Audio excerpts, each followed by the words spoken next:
ইরানকে টার্গেট করে আমেরিকা এবার বড় ধরনের হামলা শুরু করেছে এবং এখন পর্যন্ত তারা 100টিরও বেশি বিমান হামলা করেছে।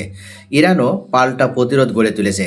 তবে এখন পর্যন্ত ইরানের পক্ষ থেকে 12টি ব্যালিস্টিক ক্ষেপণাস্ত্র শুধু নিক্ষেপ করা হয়েছে জর্ডানের আল আজরাক বিমান ঘাঁটিতে অবস্থিত মার্কিন বাহিনীর উপর। F-35, F-15, F-16 যুদ্ধ বিমানের hanger, command and control centre সবকিছুই তছনছ করে দেওয়া হয়েছে ইরানের পক্ষ থেকে। মনে রাখতে হবে, এটা শুধু হামলা নয়, এটা ইতিহাসের একটা টার্নিং পয়েন্টে এই মুহূর্তে ইরান দাঁড়িয়ে আছে।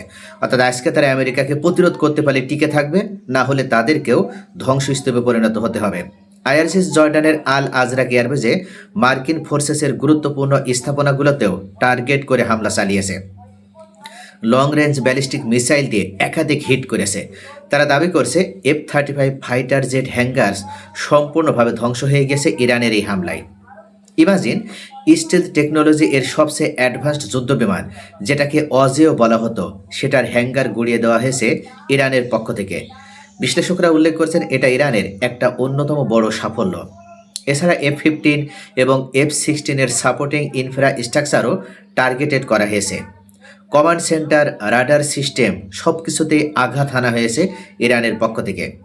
এটা ছিল একটা precise strike, long range capability এর প্রমাণ। ইরান বলছে এটা শুধু প্রতিশোধই নয়, এটা ওয়ার্নিং। আর কোনো অ্যাগ্রেশন যদি হয় তাহলে ক্র্যাশিং রেসপন্সও আসবে ইরানের পক্ষ থেকে। তবে সবথেকে বড় হামলাটা আমেরিকা মনে হয় আজকে ইরানের উপরে হেনেছে। এদিকে ইউএস সাইড থেকে কনফার্মেশন এখনও পুরোপুরি আসেনি, কিন্তু আল জাজিরা এবং অন্যান্য সোর্স বলছে রিজিয়নে টেনশন এখন পিকে চলে গিয়েছে।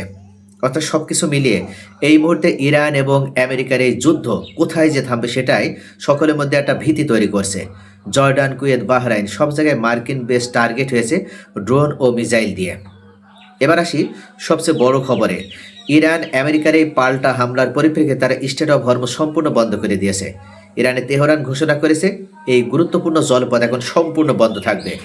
হরমুজ প্রণালী, যেখানে বিশ্বের 25% তেল চলাচল করে, যেটা এখন ইরানের সম্পূর্ণ কন্ট্রোলে রয়েছে। তবে দুই দেশের বাহিনী এখন মুখোমুখি। আইআরজিসি বলছে কোনো জাহাজ অতিক্রম করার চেষ্টা করলে হামলা হবে। ইতিমধ্যে 2টা তেলবাহী ট্যাঙ্কারেও আঘাত করা হয়েছে। মার্কিন নৌবাহিনী পাল্টা হামলা চালিয়ে ইরানের কাছ থেকে হরমুজ উদ্ধার করার চেষ্টা করছে। তারা ইতিমধ্যে গুলি বিনিময় করেছে। বন্দর আব্বাস, সিরিক, কেশম দ্বীপ, হেনগাম, গোরগান এসব জায়গায় হেভি এক্সচেঞ্জ অফ ফায়ার চলছে দুই পক্ষের ভিতরে। মেহের নিউজ এজেন্সি বলছে মার্কিন বাহিনী এখন পর্যন্ত 7টি উপকূলীয় পয়েন্টে আঘাত করেছে, কিন্তু ইরানের প্রতিরোধও অটুট। এখন পর্যন্ত ইরানের পাল্টা প্রতিরোধে মার্কিন বাহিনী শেষ পর্যন্ত পিছু হটে যাচ্ছে। এই প্রণালী বন্ধের ফলে গ্লোবাল অয়েল প্রাইস হবে, এমনকি স্কাই রকেটিং করবে, ব্রেন্ট ক্রুডের দাম বেড়ে যাবে ইতোমধ্যেই, এমনকি বিশ্ব অর্থনীতি আরও বেশি করে তারা শিউরে উঠবে। ইউরোপ, এশিয়া সবাই এই সিদ্ধান্তের কারণে এফেক্টেড হবে। কিন্তু কেন এই স্ক্যালেশন? ইরান বলছে যুক্তরাষ্ট্র এপ্রিলের সিজফায়ার চুক্তি বারবার ভঙ্গ করেছে, কিন্তু তারা ধৈর্য দেখিয়েছে। US strike on Iranian military sites, radar, air ডিফেন্সের জবাবে অবশেষে এই রিটালিয়েশন নিতে বাধ্য হলো ইরান। ইরানকে গাদ্দার মুনাফিক আরব রাষ্ট্রগুলোর সাথেও এই মুহূর্তে চরমভাবে লড়াই চালাতে হচ্ছে। তেহরান ইতিমধ্যে জানিয়েছে আমেরিকা কখনো এতটা সাহস দেখাতে পারত না ইরানে হামলা করার, যদি গাদ্দার মুনাফিক রাষ্ট্রগুলো তাদের পাশে না থাকত। এপ্রিলের যুদ্ধবিরতি ভেঙে এখন ফুল স্কেল কনফ্রন্টেশনের দিকেই এগিয়ে যাচ্ছে পরিস্থিতি। ট্রাম্প অ্যাডমিনিস্ট্রেশনের হার্ডলাইন পলিসি এবং ইরানের রেসিস্ট্যান্স অ্যাক্সিসের দৃঢ় অবস্থান দুটোই এখন মুখোমুখি। অর্থাৎ এই মুহূর্তে আর পিছন ফিরে থাকার কোনো সম্ভাবনা নেই। ইরান ইতিমধ্যে জানিয়ে দিয়ে যুদ্ধ বিরতি শেষে গেছে, এখন শুধু লড়াইয়ের মাধ্যমে সমাধান হবে। তবে একটি বিষয় মনে রাখতে হবে, এই যুদ্ধ কিন্তু শুধু মধ্যপ্রাচ্যের যুদ্ধ নয়, এটা গ্লোবাল এনার্জি সিকিউরিটি থ্রেট তৈরি করবে। এমনকি শিপিং রুটস বন্ধ হয়ে যাবে। এছাড়া ইনফ্লেশন বাড়বে, সাপ্লাই চেইন কলাপস হবে। চীন, ইন্ডিয়া, ইউরোপ সবাই এটা ইতিমধ্যে পর্যবেক্ষণ করছে। কিন্তু এখন পর্যন্ত ইরানের হামলায় 3 জন ভারতীয় নাবিকও আহত হয়েছে। ইরানের ক্ষেপণাস্ত্র ক্যাপাবিলিটি আবার প্রমাণিত হয়ে গেল। হাইপারসনিক বা অ্যাডভান্সড ব্যালিস্টিক মিসাইলের যুগে ট্রেডিশনাল এয়ার ডিফেন্স কতটা ইফেক্টিভ সেটা নিয়েও প্রশ্ন উঠছে।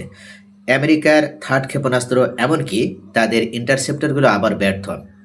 আয়রন ডোম আগেই ভেঙে তছনছ করে দিয়েছে ইরানের এই মিসাইলগুলো। সব মিলে এই মুহূর্তে ইরানের সামনে তাদের আকাশ প্রতিরক্ষা ব্যবস্থাতে দুর্বল প্রতীয়মান হয়েছে, সেটাই শেষ মতো প্রমাণিত হয়ে গেল। ইউএস এর F-35 এর মতো অ্যাডভান্স অ্যাসেস্টও এখন ভালনারেবল হয়ে গেল। অর্থাৎ ইরানের সামনে যেন কোনো প্রতিরোধই টিকতে পারছে না। এখন পর্যন্ত সিচুয়েশন আপনার যদি দেখি তাহলে ভোলাটাইল, অর্থাৎ দুই পক্ষের বাহিনী মুখোমুখি। ইরান বলছে ক্ষমতা থাকলে হরমুজ খুলে দেখাও আমেরিকা, তোমরা যদি পারো তাহলে হরমুজে আসো। এটা শুধু একটা হামলা না, এটা নতুন যুগেরই কিন্তু শুরু। যদি ইরান শেষ পর্যন্ত হরমুজের নিয়ন্ত্রণ ধরে রাখতে পারে তাহলে আমেরিকার পতন হবে।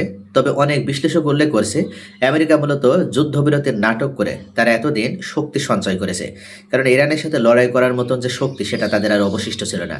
আর যে কারণে অবশেষে তারা আবার শক্তি সঞ্চয় করে ইরানের উপরে ক্ষুধার্ত বাঘের ন্যায় ঝাঁপিয়ে পড়লো। এই ছিল এখনকার পর্যন্ত আপডেট। পরবর্তী আপডেট নিয়ে হাজির হবো। সে পর্যন্ত সকালে ভালো থাকুন। আর ভিডিওটি ইনফরমেটিভ মনে হলে লাইক, কমেন্ট এবং শেয়ার করতে ভুলবেন না।